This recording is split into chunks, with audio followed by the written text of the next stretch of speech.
I arrived late to my own son's wedding, and the moment I stepped inside, I heard my daughter-in-law laugh.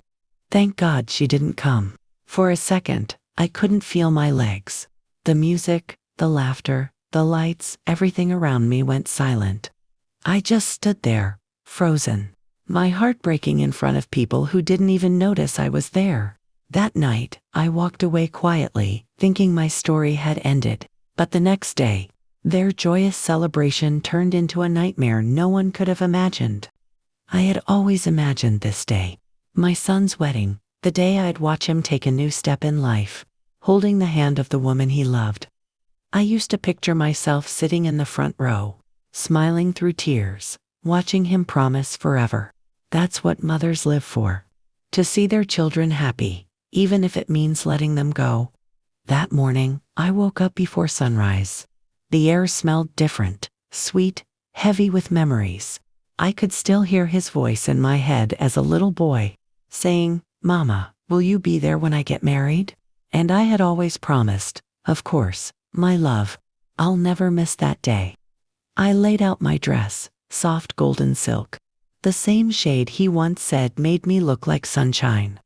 I wore my pearl necklace, a gift from his late father, the man who would have given anything to see this day. As I looked in the mirror, I whispered, "You'd be proud of him, James. He's all grown up now." But just as I was about to leave, my phone rang. It was the nursing home my elder sister had collapsed. My heart sank. She was the only family I had left besides my son. I stood frozen between two worlds, duty and love. If I rushed to the hospital, I'd miss the ceremony. If I went straight to the wedding, I'd never forgive myself if something happened to her. I made a choice, the kind every mother dreads. I went to the hospital. When I reached there, she was barely conscious. She grabbed my hand and whispered, "Go. Don't be late for your boy's big day." Her voice cracked, but her smile told me she understood. By the time I left, the clock had already stolen more time than I expected. The ceremony had begun. I drove as fast as I could, my heart pounding louder than the engine. Every red light felt like a punishment. Every turn felt too long. I prayed under my breath, "Please, let me make it before the vows, please." When I finally arrived, I could hear music playing inside. Laughter echoed through the hall. Through the glass doors, I saw my son standing tall, radiant, his arm around his new bride. The moment I had waited my whole life for was already over. People were dancing, taking pictures, smiling, and I just stood there, frozen at the entrance. Then I heard it, her voice. Clear, bright, cutting right through the noise. "My daughter, thank God she didn't come," she laughed to her friends. "I was so afraid she'd make this day about herself." The world stopped. Her words sliced through me like glass. My throat tightened, my eyes burned, but no tears came out. My son didn't hear her. He was too busy smiling for the cameras. I turned away slowly, clutching my purse to stop my hands from shaking. I didn't want to ruin his happiness, not today. So I walked back to my car, sat there in silence, and let the weight of a lifetime of love crush me from the inside. Outside, fireworks burst in the night sky, celebrating their union. Inside me, something broke quietly, something that would never be the same again.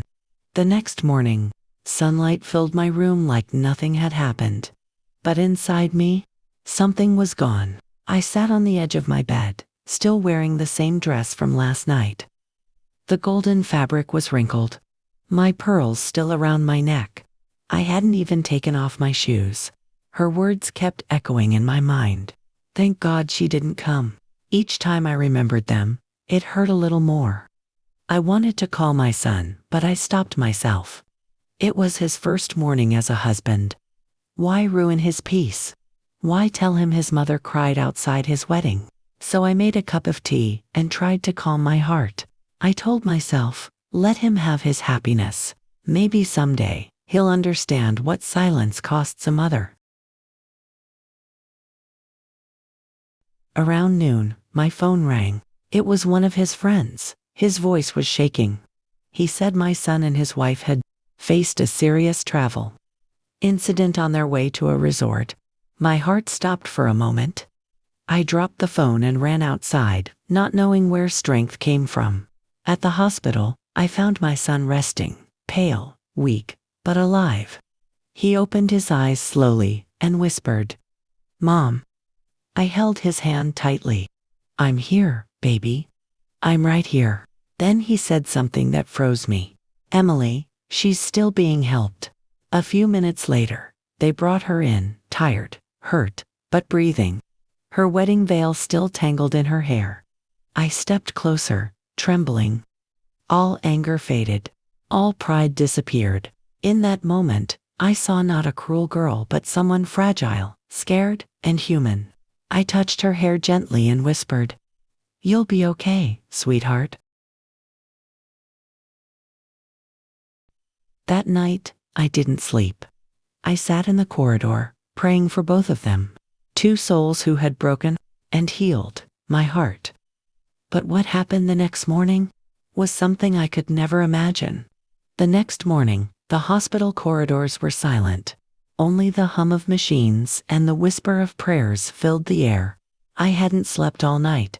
Every time I closed my eyes, I saw my son's face, pale but calm, and her, his young wife, lying still, between life and hope. I kept thinking about that night at the wedding, about the laughter, the words that had pierced my heart. And now, seeing her so quiet, I felt only one thing: forgiveness. When the doctor finally came out, he said my son was stable. Relief washed over me like sunlight after a storm. But my thoughts went straight to her. "How is she?" I asked softly. He gave a small nod. "She'll wake up soon." Hours later, I was sitting beside her bed when her eyes fluttered open. She looked around, confused and scared. Then her gaze met mine. For a moment, neither of us spoke. The silence between us carried everything: pain, guilt, and understanding. She whispered, her voice trembling, "You came." I nodded. "I never left," I said. Her eyes filled with tears. "I'm sorry," she breathed. "I said terrible things. I didn't mean them. I was nervous. Afraid you wouldn't like me." I reached for her hand and held it gently. "It's okay," I whispered. "You were scared. I was too. We both love the same person, and that means, from now on, we'll love each other too." She began to cry quietly, not out of pain but relief. And in that moment, all the walls between us disappeared. When my son woke up later that day, he saw us together. His mother and his wife, sitting side by side, holding hands, smiling through tears. He smiled weakly and said, "This is all I ever wanted." I brushed his hair back and whispered, "Then rest now, my boy. Your home is finally whole."